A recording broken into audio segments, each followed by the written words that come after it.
There's the host of like sort of the unseen guitar players that like I feel like the world at large understands to a certain degree. You know, James Burton being one of them, Scotty Moore. Coincidence that both of them were Elvis's guys? I don't think so.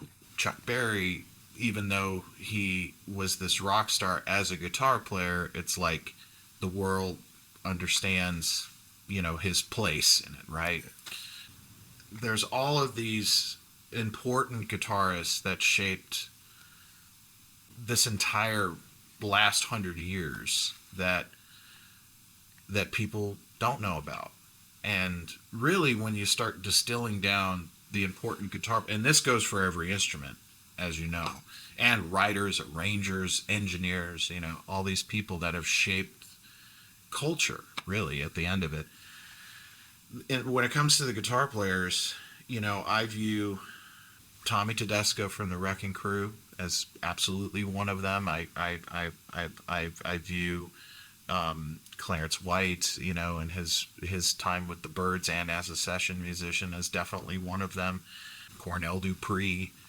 But Reggie Young, the fact that he was able to work at a high level, he starts in the 50s with Johnny Horton, North to Alaska, playing on the Louisiana Hayride, same time period as James Burton. And then he shifts over and starts working with the Bill Black Combo, you know, Elvis's famous bass player, and they have this huge hit, instrumental hit.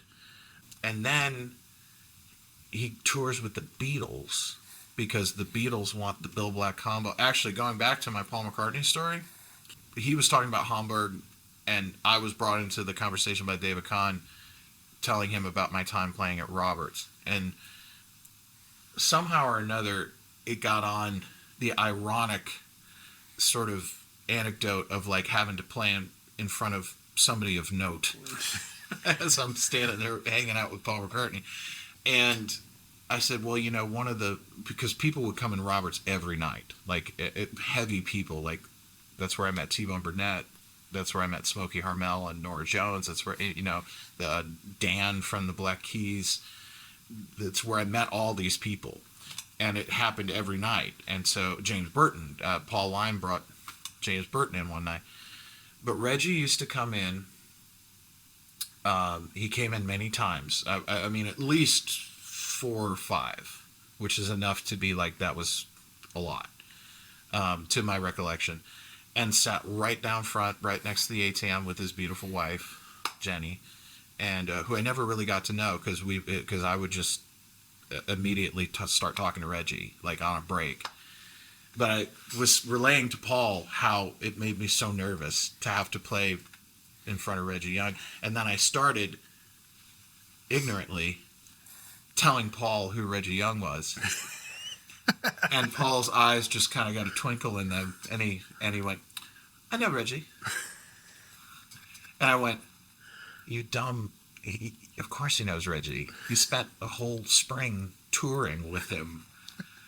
And they loved him because he was playing with Bill Black. And, like, Reggie, like, was one of the first people that showed them, like, unwound third strings and stuff. You know, like, to George Harrison, you know, like, wow, how are you bending that so easy? And it's like, what, you don't know about this? You get the banjo string and put the ball on it and all that. And they're like, no, we're from England. What do we know? Yeah.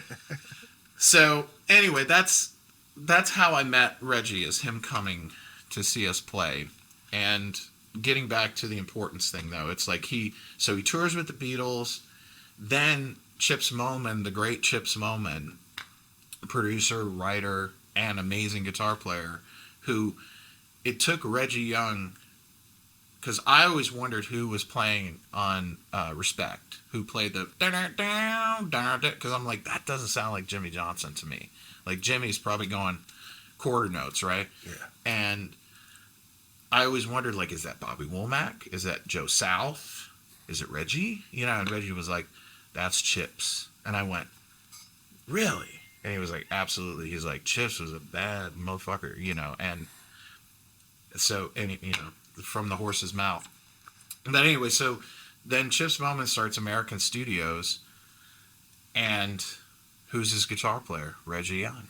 So Memphis Soul Stew, Son of a Preacher Man, Suspicious Minds, In the Ghetto, Sweet Caroline for Neil Diamond, and many others. The Box Tops, Cry Like a Baby, Hooked on a Feeling, B.J. Thomas. I mean, just crazy. And then he moves. Then that sort of dissipates, and they all went to Atlanta for a minute, and that didn't work out. And so he comes here to Nashville and plays on Drift Away, Dobie Gray, one of the biggest records of that decade, and Good Time Charlie's Got the Blues with Danny O'Keefe.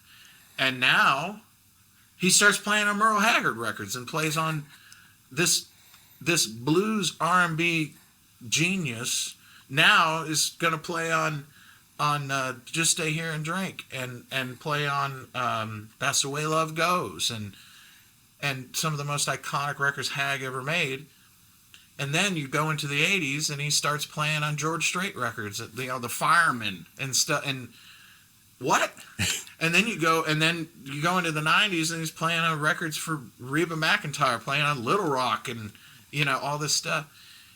And up until around 2010, he's still playing on records. I mean, like, name another, even the great session guitar player, like Brent Mason now is probably the only one who's like somewhat approaching it, because he's been A-level since the early 80s now. So you're talking nearly 40 years, but it's like, I just don't know of any other, guitar player for sure that had that length of a career and that's just the Cliff Notes version, I mean, it's amazing.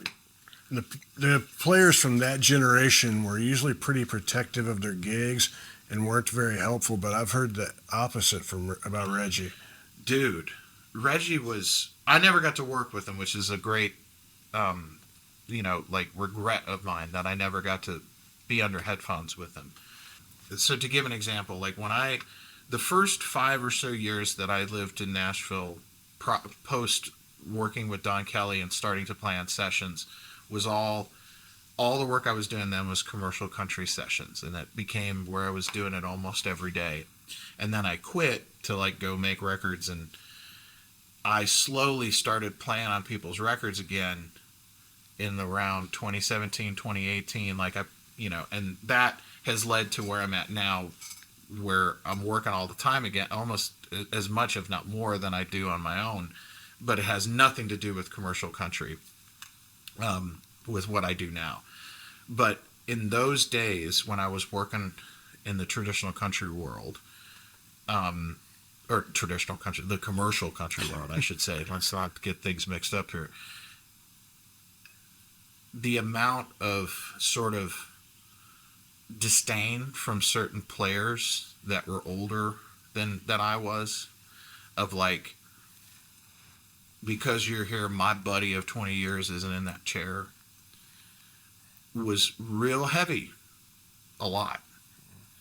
And I have clear recollections of the musicians that were like that to me, and on the flip side, the ones that were like, hey, I was you 30 years ago.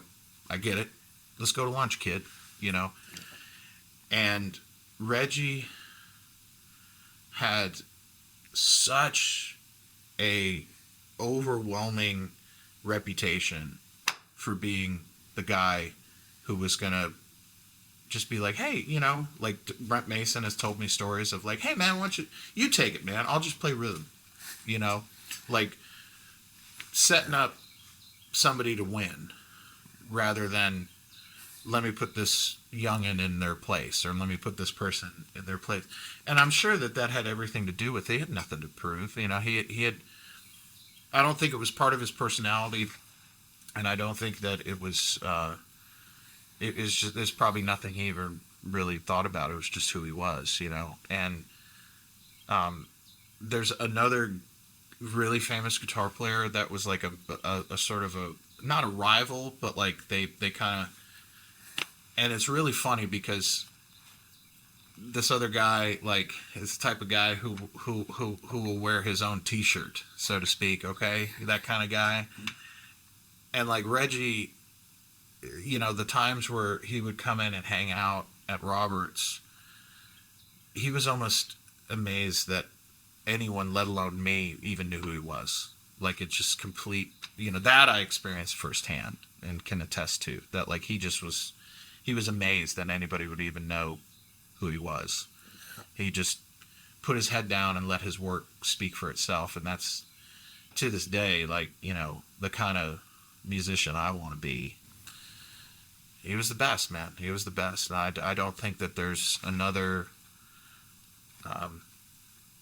musician of his ilk that that can compare to that kind of length of career contribution, and just a good guy. It's like sometimes it's good to meet your heroes, and I know you can relate from your time you spent with him. I mean, it's like, that's a guy I want to be like. I was at his house interviewing him, and he was so damn welcoming and so nice. He got out his guitar, yeah, that's the one I played on, this hit, that hit, you know, and took a picture of me standing with it, and just so nice. And he's like asking me to come back and visit. Yeah. And there's this southern thing of people being really nice, but so I just assume it's like, oh, he's just being nice and all that. But I really wish I would have taken him up on that and come back. If he did mean it, I really wish. I'm sure he did, and I mean, I second it. I wish I had, you know, I never thought, you know, when you're young, especially, you don't think that it's like, oh, there'll be another time. Yeah. And the older I get, the more I realize sometimes you're right, you know, and the world has to have Reggie Young in it. For people watching this and are curious, there's on PBS during Pledge Drive week, they'll show the Highwayman concert over and over, and you can see Reggie Young right behind there. If you want to get a good glimpse, and you can see how much those guys just love Reggie, that they brought him out. He's the one cat that had to come. Yeah. Yeah, I didn't even. I mean, that's one of the bigger things he did in his whole life, and I skipped right over it. I mean, it just goes to show. I mean, it's like his level of. He was the cat, man. Even Paul McCartney knew who he was.